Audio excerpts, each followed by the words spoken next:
27. So that's good. This at least tells me that my thermostat is calling, and this tells me that the Y terminal is getting power.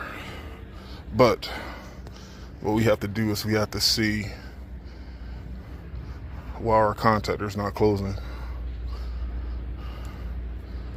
Because if we wasn't getting anything from two thermostat wires, then that means we'll have to backtrack and go inside. But that's not the case. But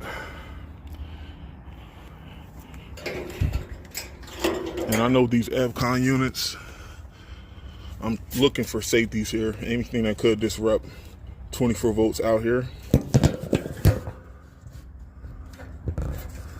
That is one thing that could be a culprit. That's just a high pressure switch.